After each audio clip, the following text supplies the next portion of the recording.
Friends, welcome back to my channel. మరొక informative వీడియోతో నేను మీ ముందుకు వచ్చేసాను. ఫ్రెండ్స్, మీ అందరిలో ఎంతమందికి 2 బ్యాంకు ఖాతాలు ఉన్నాయి? అయితే ఈ వీడియో మీకోసమే. మీరు ఖచ్చితంగా మీకు గనక 2 బ్యాంక్ అకౌంట్లు ఉంటే కనుక ఖచ్చితంగా మీరు ఈ పని చేయాల్సిందే. రిజర్వ్ బ్యాంక్ ఆఫ్ ఇండియా ఇటీవల కొన్ని కొత్త మార్పులు అయితే తీసుకొచ్చింది. సో ఆ మార్పుల ప్రకారం మీరు ఈ పని చేయాలి, లేదంటే మీరే నష్టపోతారు. సో ఫ్రెండ్స్, ఏమిటా మార్పు? మీకు 2 బ్యాంకు ఖాతాలు ఉంటే మీరేం చేయాలి, దానికి సంబంధించిన పూర్తి సమాచారం నేను ఈ వీడియోలో అందిస్తాను. వీడియోలోకి వెళ్లే ముందు మీరు కనుక మన ఛానల్ యూస్ఫుల్ అయ్యే కంటెంట్ మాత్రమే మన ఛానల్లో ఉంటుంది. ఒకసారి మీరు మన ఛానల్ కంటెంట్ చెక్ చేయండి. మీకు కనుక మన ఛానల్లో కంటెంట్ యూస్ఫుల్గా ఉంది అనిపిస్తే మాత్రం దయచేసి మన ఛానల్ని అయితే సబ్స్క్రైబ్ చేసుకొని మీ ఫ్రెండ్స్ అండ్ ఫ్యామిలీ మెంబర్స్తో షేర్ చేసుకోండి. సో ఫ్రెండ్స్, వీడియోలోకి అయితే వెళ్ళిపోదాం.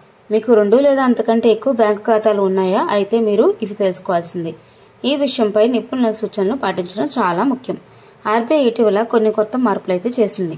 ఇవి మీకు తెలియకుండా ఉండడం వలన అనవసరమైన పెనాల్టీలు లేదా అకౌంట్ బ్లాకింగ్ వంటి సమస్యలు అయితే ఎదుర్కోవాల్సి రావచ్చు. ఈ పరిస్థితులను నివారించడానికి మీకు బ్యాంక్ ఖాతాలను వెంటనే పర్యవేక్షించడం ఎంతైనా అత్యవసరం అన్నమాట. ప్రతి బ్యాంకు ఖాతా కోసం కనీస బ్యాలెన్స్ నిర్ధారించడం ఖచ్చితం అన్నమాట. దీనిని మీరు నిర్లక్ష్యంగా వదిలేస్తే బ్యాంకు ఖాతాలలో ఫీజులు అన్నమాట, సర్వీస్ ఛార్జీలు, ఇంకా ట్యాక్స్ ఇవన్నీ పడే అవకాశం అయితే ఉంది. ఈ కారణంగా మీరు వేరువేరు బ్యాంక్ ఖాతాలు కలిగి ఉన్న వాటి బ్యాలెన్స్ సరిగ్గా తనిఖీ చేయడం అవసరం. SBI, Canara bank, HDFC bank లేదా ఇతర ఏ బ్యాంకులైనా కావచ్చు. మీరు ఈ ఖాతాలలో ఉండే బ్యాలెన్స్ను తరచుగా సమీక్షించుకోవాల్సి ఉంటుంది. భారతదేశంలో చాలామంది వ్యక్తులకు 1 కంటే ఎక్కువ బ్యాంక్ ఖాతాలు ఉండడం సాధారణం.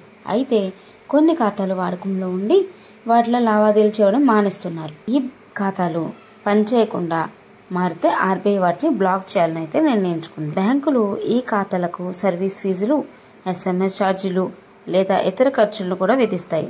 తద్వారా ఖాతాలోని కనీస బ్యాంక్ బ్యాలెన్స్ తగ్గిపోతుంది. దీని కారణంగా మీరు ఖాతా నిర్లక్ష్యంగా వదిలేస్తే గనక కనీస బ్యాలెన్స్ తప్పక పరిగణించాలి. మీరు మీ బ్యాంక్ ఖాతాలను లావాదేవీలు చేయకపోతే బ్యాంకులు ఆ ఖాతాలను బ్లాక్ చేసే అవకాశం అయితే ఉంది. అందుకే మీరు కొంత మొత్తం లావాదేవీలు చేయడం లేదా ఖాతాలో కనీస బ్యాంక్ బ్యాలెన్స్ కనుక ఉంచినట్లయితే మీరు ఈ పరిస్థితులను అయితే నివారించుకోవచ్చు. ఆర్బీఐ ఖాతా యూజర్స్ కనీస బ్యాలెన్స్ నియమాలను పాటించకపోతే జరిమానాలు విధించమని ముందే హెచ్చరించిందనమాట. ఈ కారణంగా మీ బ్యాంక్ ఖాతాలను తప్పకుండా పరిశీలించుకోండి. మీరు కలిగిన ప్రతి ఖాతా బ్యాలెన్స్ను నిరంతరం పర్యవేక్షించడం అవసరం. లావాదేవీలు నిర్వహించడం, కనీస బ్యాలెన్స్ చెల్లించడం తదితర చర్యలు అయితే తీసుకోవాలి. లేదంటే మీకు జరిమానాలు పడి మీ బ్యాంక్ అకౌంట్లో డబ్బులు అయితే కట్ అయిపోతూ ఉంటాయి అండ్ మినిమం బ్యాలెన్స్ కూడా పోతుందన్నమాట. సో ఫ్రెండ్స్, ఇదనమాట ఈరోజు వీడియో. 2 బ్యాంక్ ఖాతాలు ఉన్న వాళ్ళు మాత్రం ఖచ్చితంగా ఎప్పటికప్పుడైతే మీ బ్యాంక్ ఖాతాలను అయితే పర్యవేక్షించుకుంటూ ఉండండి. ఈ ఎక్స్ట్రా ఛార్జెస్ పడి మీ మినిమం బ్యాలెన్స్ తగ్గిపోకుండా అయితే చూసుకుంటూ ఉండండి. Thank you so much for watching this video.